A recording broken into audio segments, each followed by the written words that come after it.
E a gente, daqui a pouquinho vamos falar das coisas boas de Minas que estão dentro daquela cestinha ali, mas pra gente passar pra lá, deixa só eu voltar numa coisa que eu lembrei aqui agora que tem a ver com a gente estava falando de como provavelmente se darão as eleições no ano que vem, que é com várias pessoas, com vários candidatos mais à direita disputando, né? Você mesmo falou aí que o Bolsonaro, de certa forma, fundou a direita brasileira, né? Isso significa que o apoio do Bolsonaro é muito valioso, né? E aí a gente tem aquela questão que é, cara, será que a família Bolsonaro está disposta a... Porque o que acontece? Não sendo um Bolsonaro candidato à presidência da República, ao apoiar o Zema, por exemplo, e o Zema se torna presidente da República, e ele passa então, e vamos dizer que faça um bom trabalho, você passará a ter certo domínio sobre essa massa eleitoral por conta do que você conseguiu fazer, por exemplo, vamos dizer. Então eu suponho que existe um pé atrás ali para apoiar o candidato A ou B, e talvez por isso que até agora a gente não sabe claramente quem eles apoiariam, né? Isso combinado com o fato de que a gente vai ter provavelmente mais de um nome de direita, não complica mais ainda, assim, existe um esforço, como é que você vê que as coisas se formarão atrás do apoio do Bolsonaro? Isso é algo que tu tá planejando correr atrás, por exemplo? Ô Igor, eu e o presidente Bolsonaro sempre tivemos um relacionamento institucional, mas nunca fomos do mesmo partido, né? Em 2018, quando eu disputei o governo de Minas Gerais, no primeiro turno eu apoiei um outro candidato que era do meu partido. O mesmo aconteceu em 2022. Meu partido tinha candidato a presidente, mas tanto no segundo turno de 18 e também no segundo turno de 22 eu apoiei o presidente Bolsonaro. Lembrando que nós temos algo em comum que nos aproxima, que tanto ele quanto eu não acreditamos nas propostas do PT. Tá. Entendeu? Eu vejo qualquer outro partido lá como melhor do que o PT e ele é a mesma coisa. Então isso nos aproxima. E em 2022 nós tivemos um fato que foi ele inclusive ter um candidato do partido dele ao governo de Minas. Entendeu? Que é natural, já que é do governo dele. Exatamente, do partido dele, mas o candidato dele não ganhou, eu ganhei em primeiro turno e no segundo turno eu apoiei ele. Então, em política, essas coisas são comuns, né? Ele não se manifestou, nem sei se vai se manifestar sobre estar apoiando alguns dos candidatos de direita, e é lógico que aquele que ele apoiar tem mais chance. Vai ter um número significativo, né, de apoiadores, de votos, e aumenta a sua chance, sim. Então, isso vai depender muito dele. E com certeza vai ser alguém do partido dele. Entendi. Eu, pelo meu partido, eu já até me considero um tanto quanto com a chance extremamente pequena, mas tenho noção disso, porque já aconteceu em outras eleições, entendeu? Mas isso não impede a minha caminhada de continuar e de, num segundo turno, todos estarem juntos. Entendi. E o que tem de bom lá em Minas, cara? O que tem dentro dessa cestinha aí, cara? Vamos. Cadê? Bota aqui. Eu também não tive tempo de ver hoje lá, não. Então vamos ver, pô. Só sei que são produtos de Minas. Ó, o brasileiro precisa saber, o Rio Grande do Sul produz muito vinho, mas os vinhos que mais têm ganhado prêmios aí no Brasil são os mineiros. Aí, olha isso. Eu gosto de um vinho, hein? Aqui no sul de Minas, na região de Andradas, de Caldas. Cachaça, todo mundo sabe que as melhores cachaças de Minas são lá de Salinas, norte de Minas, né? Tá aí, esse aí já é mais conhecido, é mais novidade. Aí, ó, tem um monte de cachaça aqui. Café. Deixa eu te contar um caso aqui. Conta aí. 3 anos atrás... Aproveita e fala no microfone. Estou falando longe aqui. 3 anos atrás, 4, nós tivemos um produtor de café lá que teve uma colheita excepcional, de altíssima qualidade. Ele vendeu a saca dele, a produção dele, por R$63 mil a saca. Isso é quase que o pó de café ser quase que igual um pó de ouro. R$63 mil a saca. A saca. O preço normal hoje está 1.700 aproximadamente, para você ver. Então nós estamos falando aí que é 40 vezes mais. Que é isso? Vamos pegar os outros aí. Isso aqui é tá com cara de um docinho esse daqui, hein? Bora ver. Isso daqui tudo produzido no interior de Minas? Tudo no interior. Tá. Já que a capital nossa produz só produtos industrializados, né? A Belo Horizonte, a produção agrícola é quase que nula. Esse aí é bandeirinha de Minas. Bandeirinha de Minas, exato. Tá aí para você. Maneiro. E esse aqui é novidade. Esse aqui acho que nem você, quem está nos acompanhando aí, conhece. Que será? Vamos ver. Esse aí é um azeite, mas ele não é feito de oliva. Olha aí de que ele é feito. Azeite de abacate. Abacate é uma oliva gigante. Já tive lá na produção, nessa indústria, e um abacate excelente. E eles estão produzindo agora sabonete. Também sabonete e cosméticos de abacate. Vou ficar com a pele boa. Produzido com puro azeite de abacate, sem adição de corante. Pô, legal, cara. Obrigado pelos presentes. Valeu. Eu gosto quando você vem aqui, pô, traz uns presentes gostosos. E vou te entregar também, ó. Eu sou de uma família que veio da Itália sem nada, para trabalhar nas lavouras de café, substituindo escravo ali na região de Ribeirão Preto. E o meu pai sempre gostou muito de colecionar as fotos antigas, de pegar depoimento dos familiares.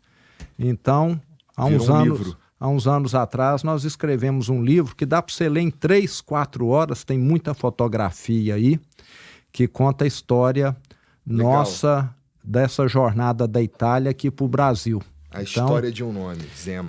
E uma coisa que eu tenho muito orgulho, ô Igor, é o seguinte: a minha família chegou aqui para trabalhar na enxada, nunca dependeu do governo, nunca vendeu, prestou serviço para o governo. Eventualmente vendia lá uma gasolina, uma peça, né? Lógico, a gente estava lá no comércio, mas nunca teve essa dependência e nunca precisou dar o tombo, prejudicar em ninguém para poder prosperar.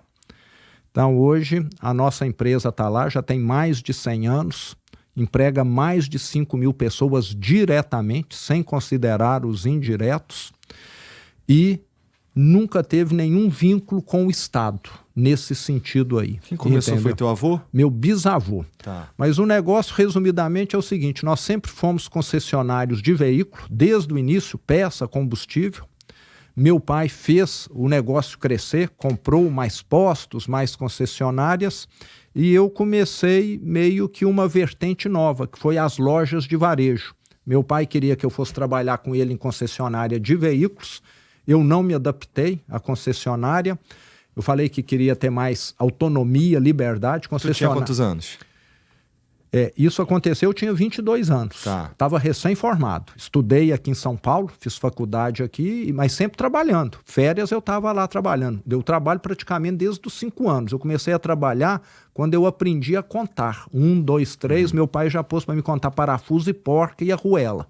Então, ele vendia a peça complicada e falava, conta 10 parafusos desse aí, 20 arruelas dessas, e eu já ajudava ele lá. Então, minha vida sempre foi é igual quem nasce numa casa de músico. Tá o piano ali, a guitarra aqui, não sei mais o que, toda hora tá fazendo. Eu tava lá, a minha casa era no meio, uma casinha de 40 metros quadrados, tava junto do negócio. Então aquilo era a vida do meu pai e a minha também. E meu pai passou por muitas dificuldades, herdou uma empresa praticamente falida, teve de reerguê-la. E aí eu acabei frustrando ele querendo que eu fosse vender Opala, Chevette, e eu falei, não vou dar conta disso aqui não gosto disso, até tentei. E fui abrir loja de eletrodoméstico, falei, me empresta dinheiro que eu vou trabalhar com eletrodoméstico. E fiquei 30 anos abrindo loja em 470 cidades, a grande maioria em Minas. Tanto é que eu falo que eu conheço o estado de Minas, talvez não tão bem quanto os caminhoneiros, porque rodei mais de 2 milhões de quilômetros lá para abrir essas lojas, para acompanhar a operação. Troquei de carro mais de 20 vezes e trocava de carro lá na empresa. A regra era quando estava mais ou menos com 100 mil quilômetros. Então andou muito. Andei bastante. E não sabia, né? Desde o final dos anos 80, quando eu comecei a fazer isso, eu já estava meio que fazendo política, que eu fui ficando conhecido em toda a cidade, você concorda? É verdade. Toda cidade que eu chegava, eu alugava um imóvel, ficava conhecendo o pessoal da imobiliária, o dono do imóvel, ia na rádio anunciar, ficava conhecido na rádio, ia atrás de uma construtora para reformar o imóvel, ia atrás de não sei mais quem para fazer a entrega, ia atrás de não sei mais quem para prestar aquele tipo de serviço. Então, praticamente em todo lugar de Minas, alguém me conhecia já e deve ter contribuído na minha eleição lá em 2018. Provavelmente. Né? E a empresa tem mais de 3 milhões de clientes cadastrados também, que a empresa tem o meu sobrenome, é Loja Zema, que está escrito lá. Então, tudo isso deve ter contribuído sem eu saber, que eu nunca tive interesse de candidatar. Tu não tá mais no dia a dia da Loja Zema? Não. Desde que eu saí em 2016, foi praticamente 2 anos antes da eleição. Primeiro eu fui para o conselho, e depois que eu fui eleito, nem no conselho eu participo mais. O que aconteceu? Tu cansou em 2016? Tudo na vida tem ciclo. Eu não sei se já aconteceu com você. Já. Né? E assim, teve um fato interessante que quando o partido me chamou para ser candidato, o Partido Novo, eu falei não de início. Eu falei, eu nunca fui político, agora que eu estou com 52 anos, 53, eu vou mudar de profissão. Pensa bem, alguém foi médico a vida inteira, aí chama ele para ser engenheiro. É meio difícil, não é? Então eu falei não, mas eu comecei, Igor, toda noite, de madrugada, acordar e a questionar. Eu sempre critiquei tanto o setor público, que é burocrático, que é lento, que atende mal, que já me prejudicou muito. Uma vez eu fiquei com um empreendimento lá, 3 anos pronto, um empreendimento grande, que nós gastamos muito, investimos muito, sem operar, faltando uma assinatura da Secretaria do Meio Ambiente em Minas Gerais. 3 anos. Em vez de dar 70 empregos, eu fiquei pagando 4 vigilantes para ficar vigiando o imóvel. E depois teve assinatura, mas 3 anos.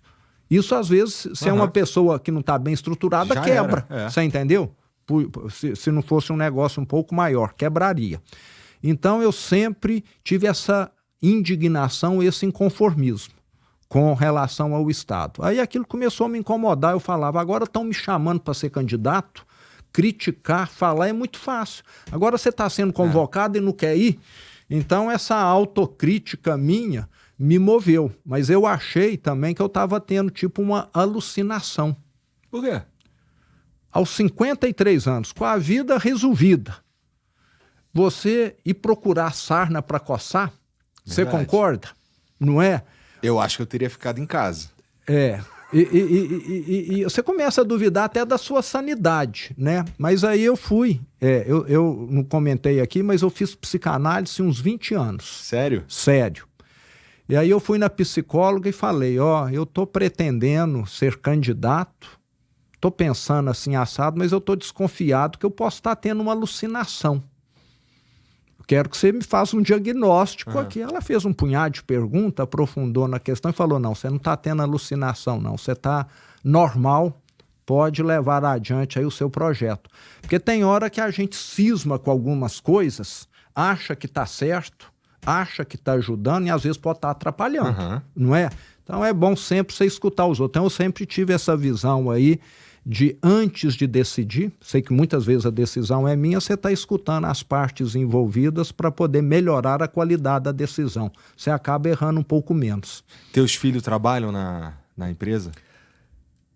Eu tenho uma filha que é da área artística, fez cinema aqui na FAAP, em São Paulo, e está fazendo mestrado nessa área lá em Londres. Legal. Até ela forma o ano que vem, eu vou ter de ir lá na formatura dela. Então, ela não tem nada a ver com atividade muito empresarial, né? Ela dedica essa área. E eu tenho um filho que fez poli aqui na USP, em São Paulo, e que trabalha numa startup, na Quinto Andar. Tá. Sabe? Trabalha lá. Começou lá recentemente, tem pouco tempo, e está na área de tecnologia. E lá nós temos também na empresa já consolidado o seguinte: você quer vir trabalhar na empresa, primeiro mostre que você é competente no mercado. Aí depois você vem. Entendeu? Para a empresa não ser cabide de emprego para ninguém. Então eu já tenho um sobrinho que é um pouco mais velho, que trabalhou aqui em diversas instituições financeiras, formou no INSPER e que já está lá ajudando. Entendi. Então eu já tenho um sobrinho que já passou pelo teste e que hoje já está fazendo um bom trabalho lá. Então lá a gente quer gente boa. E não é porque é da família que vai ser privilegiado, não. Às vezes é melhor ser acionista só do que entrar e ser um executivo que não está contribuindo, ou que pode até atrapalhar o negócio. Concordo. Entendi. Então, o nepotismo lá é com método, não é? Com método. Aí já não é nepotismo mais, é profissionalismo, você concorda? É importante ter gente da família, porque quem é da família parece que representa o negócio de uma forma diferente do que só o profissional. E nós temos casos de empresas que se profissionalizaram e que não deram certo. Não é porque profissionaliza que vai dar certo, não. A família, eu aprofundei nisso muito, que eu vivi a maior parte da minha vida em negócios, em empresa privada, tem um papel importantíssimo.